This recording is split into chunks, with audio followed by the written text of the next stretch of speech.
আসসালামু আলাইকুম এভরিওয়ান। বিরিয়ানি শব্দটা শুনলেই কেমন যেন মন শান্ত হয়ে যায়। আজকে কয়েকদিন ধরে কি যেন খেতে ইচ্ছে করছিল, পরে বুঝলাম যে না, বিরিয়ানিই খাবো। বিরিয়ানিটা রান্না করে খাওয়ার পরে একদম মন প্রাণ সব শান্ত হয়ে গেল। বিরিয়ানির লুকসটা কতটা ইয়াম্মি এসেছে এটা তো দেখতেই পাচ্ছেন। রাইসটাও একদম ঝরঝরে হয়েছে এবং মাংসটাও সুন্দর করে কুক হয়েছে। রান্না করার জন্য প্রথমে আমি এখানে 5 কাপ পরিমাণ বাসমতি চাল নিয়েছি। চালটাকে আমি 2 ঘন্টার জন্য সুন্দর করে ভিজিয়ে রাখবো। এরপরে আমি এটাকে ধুয়ে ফেলবো। এখন আমি এখানে হাফ কাপ টক দইয়ের সাথে বেরেস্তা দিয়ে দিলাম একটু, আর দিচ্ছি এখানে কাঁচা মরিচ, কিশমিশ, জয়ফল জয়ত্রী, গোলমরিচ এবং কয়েকটা কাঠবাদাম দিয়ে আমি এটাকে ভালোভাবে ব্লেন্ড করে নিব। এখন আমি অন্য আরেকটা বোলের মধ্যে দিয়ে দিচ্ছি 2 টেবিল চামচ পরিমাণ আদা বাটা, 2 টেবিল চামচ পরিমাণ রসুন বাটা। এর সাথে যে ব্লেন্ড করে রাখা মশলাটা ছিল সেটাও দিয়ে দিচ্ছি। এরপরে আমি দিচ্ছি বিরিয়ানির মশলা। আমি এখানে শানের যে বিরিয়ানির মশলাটা আছে সেটা ইউজ করেছি।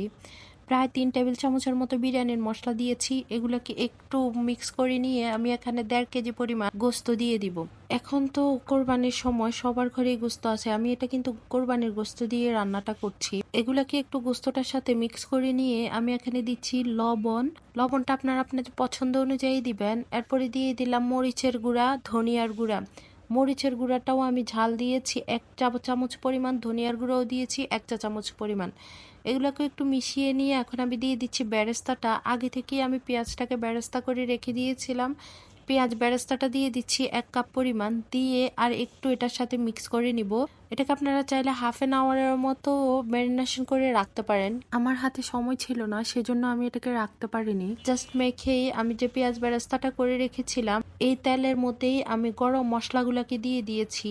দিয়ে একটু নেড়ে চেড়ে দিয়ে আমি ম্যারিনেশন করা যে গোস্তটা ছিল এটা দিয়ে দিয়েছি। গোস্তটাকে একটু নেড়ে চেড়ে ঢাকনা দিয়ে ঢেকে দিব 10 মিনিটের জন্য। এর মধ্যে কিন্তু গোস্ত থেকে পানিও ছেড়ে দিবে।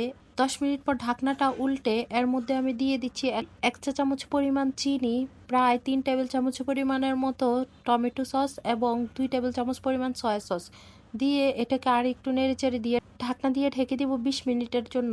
20 মিনিট পর ঢাকনাটাকে উল্টে আমি গরম দুধ দিয়ে দিচ্ছি এখানে 1 কাপ পরিমাণ। আপনারা পছন্দ মতো দিবেন। আপনার গোস্তটা সিদ্ধ হতে যতটুকু দুধ লাগবে বা পানি লাগবে অতটুকুই দিবেন। আমি কিন্তু এর মধ্যে কোনো প্রকারের আর পানি দিব না।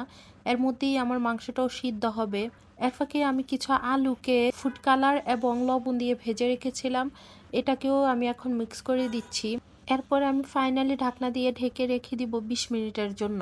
এর মাঝে গোস্ত আর আলুটা ভালোভাবে কুক হয়ে যাবে। অন্য আরেকটা সাইডে আমি পানি সহ পাতিল বসিয়ে দিয়েছি। এর মধ্যে আমি সব রকমের গরম মশলা এবং একটু পুদিনা পাতা দিয়েছি, একটু লবণ এবং তেলও দিয়ে দিয়েছি। দিয়ে চালটাকে আমি একটু সিদ্ধ করে নিব। চালটা 80% পর্যন্ত সিদ্ধ হবে। আপনারা দেখতেই পাচ্ছেন চালটা ঠিক এরকম পরিমাণ সিদ্ধ হলে এটাকে আমি সেকে গোস্তটার সাথে দিয়ে দিব। এখন আমি মূলত বিরিয়ানিটাকে একটু দমে দেওয়ার জন্য এটা করব। চালটাকে অ্যাড করে দিয়ে আমি এর উপরে যা যা জিনিস দেওয়া দরকার এগুলা দিয়ে আমি এটাকে দমে দিয়ে দিব 20 মিনিটের জন্য। একটু দুধের সাথে ঘি এবং ফুড কালার দিয়ে মিক্স করে রেখেছিলাম, সেটাকেও আমি দিয়ে দিচ্ছি। এরপরে দমে রেখে দিব 20 মিনিটের জন্য। 20 মিনিট পর ঢাকনাটা উল্টানোর পরে কি যে ভালো একটা স্মেল নাকে আসে, মনে হয় যেন এখনই ক্ষুধা লেগে গিয়েছে। অবশ্য রান্না করতে করতেই ক্ষুধা লেগে গিয়েছিল।